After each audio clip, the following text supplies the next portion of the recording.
আজকে আপনাদের আমি বলবো যে ভালোবাসার মানুষকে আপনি কিভাবে নিজের কাছে রাখতে পারবেন, ভালোবাসার মানুষকে কিভাবে আপনি নিজের বশে রাখতে পারবেন।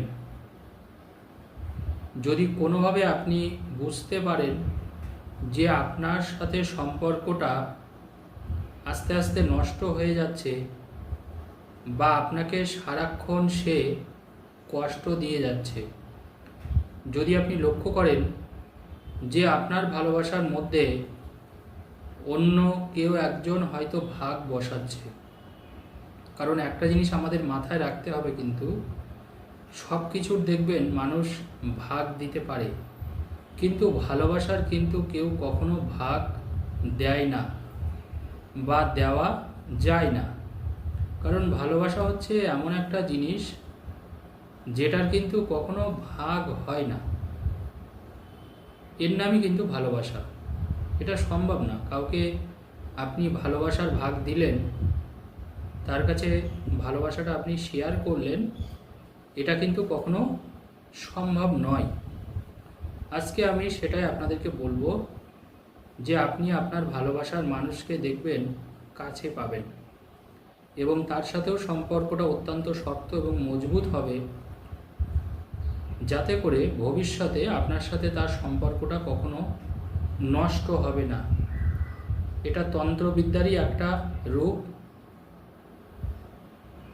মোহিনী তন্ত্রে আপনি তাকে বশীকরণ করে রাখতে পারবেন এবং সেই মানুষটা দেখবেন আবার আপনার সাথে কিন্তু দীর্ঘস্থায়ী একটা সম্পর্কে জড়িয়ে পড়বে, কাটবে না। মোট কথা, আপনার সাথে সম্পর্কটা তার কিন্তু নষ্ট হবে না, সম্পর্ক কাটবে না। কারণ যে জিনিসটাই আমাদের করতে হবে সেটা কিন্তু শক্তপোক্ত করেই করতে হবে। কারণ আপনার সাথে যদি তার সম্পর্ক নষ্ট বা কেটে যায়, তখন কিন্তু স্বাভাবিকভাবে একটু মুশকিল হবে। তাই তার সাথে সম্পর্কটা ধরে রাখতে হবে, তার সাথে সম্পর্কটাকে শক্ত করে রাখতে হবে। তাহলে দেখবেন এই সম্পর্ক কিন্তু আর কখনো নষ্ট হবে না, একদমই সম্পর্কটা কিন্তু নষ্ট হবেই না।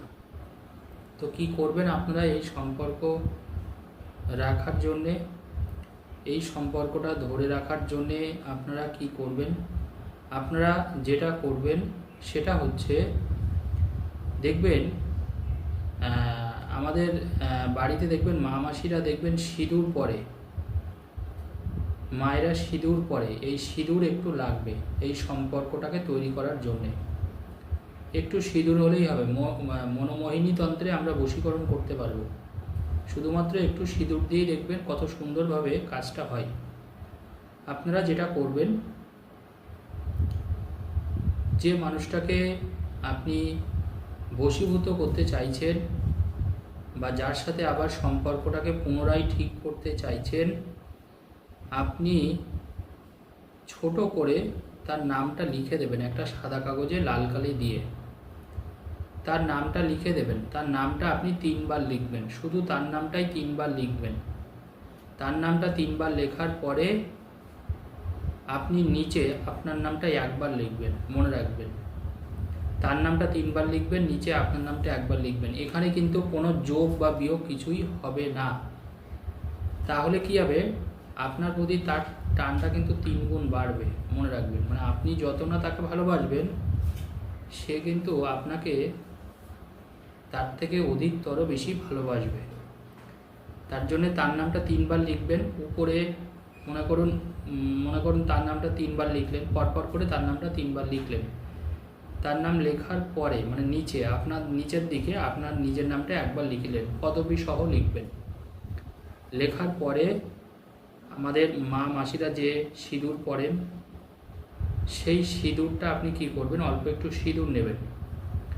সেই সিঁদুর নিয়ে আপনি যে নামটা, মানে আপনি তো টোটাল 4 বার নামটা লিখেছেন, তার নামটা 3 বার লিখেছেন, আপনার নামটা 1 বার লিখেছেন। এই নামগুলোর উপরে আপনি সিঁদুরটা আলতো করে ঘষে দেবেন। ওই নামগুলোর উপরে সিঁদুরটা আলতো করে ঘষে দেবেন, আর কিচ্ছু না, শুধু আলতো করে ঘষে দেবেন। এই সিঁদুরটা আলতো করে ঘষে দেওয়ার পরে আপনি যেটা করবেন, ওই যে কাগজটা হবে মনে রাখবেন, আপনি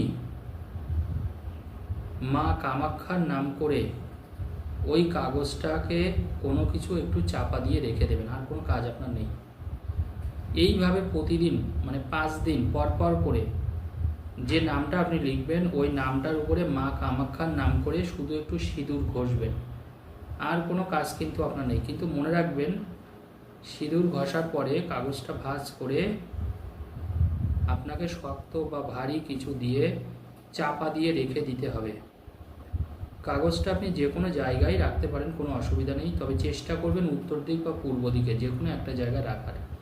এটা কিন্তু পশ্চিম দিক বা দক্ষিণ দিকে কিন্তু রাখা যাবে না কাগজটা, এটা একটু মাথায় রাখবেন।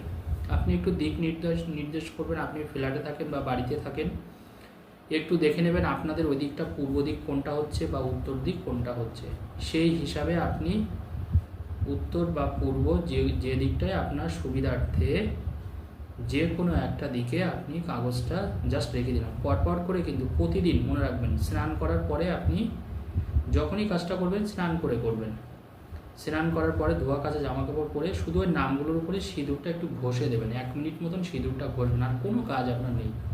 ঘষার পরে মা কামাখ্যা স্মরণ করে আপনার যে মনস্কামনাটা আছে সেটা বলবেন, বলার পরে একটা ভারী কিছু দিয়ে চাপা দিয়ে রেখে দেবেন, ব্যাস, আর কোনো কাজ নেই। আপনি পরপর করে 5টা দিন করুন, দেখুন তো সেই মানুষটা কিন্তু এইটুকু বলে দিই পুরোপুরি কিন্তু আপনার কন্ট্রোলে চলে আসবে। এতে করে কি হবে, আপনার প্রতি তার কিন্তু ভালোবাসা মায়াটা বেড়ে যাবে, আর কিছু হবে না, শুধু মায়া বাড়বে, ভালোবাসা বাড়বে। দেখুন, সেটা বাড়লেই তো যথেষ্ট। যখন আপনার প্রতি তার টান, মায়া, ভালোবাসা বাড়বে, তখন তো সে আপনার সাথে বারবার করে কথা বলবে, তাই নয় কি? তো এটা কিন্তু আমাদের মাথায় রাখতে হবে।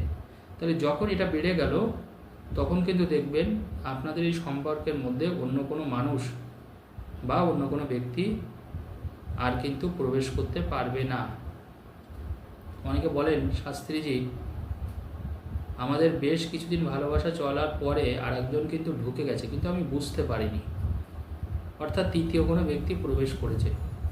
দেখুন, সবসময় মনে রাখবেন, আপনি যদি আপনার ভালোবাসার দিকে নজর না দেন বা যদি যত্নবান না হন, তবে কিন্তু কি হবে, সম্পর্কের মধ্যে কিন্তু অন্য কেউ কিন্তু প্রবেশ করতে পারে, এটা কিন্তু একটু মাথায় রাখবেন।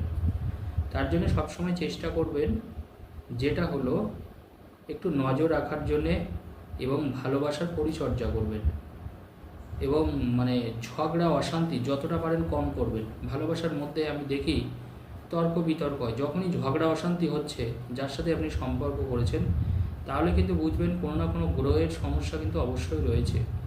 যখনই গ্রহের সমস্যা হয় তখন কি হয়, এই সম্পর্কগুলো না বারবার করে কেটে যায়, সম্পর্কগুলো বারবার করে ঝগড়া হয়, ঝগড়া না হলে তার সম্পর্ক নষ্ট হয় না। তো এটা আপনারা কিন্তু একটু খেয়াল রাখবেন। ধন্যবাদ।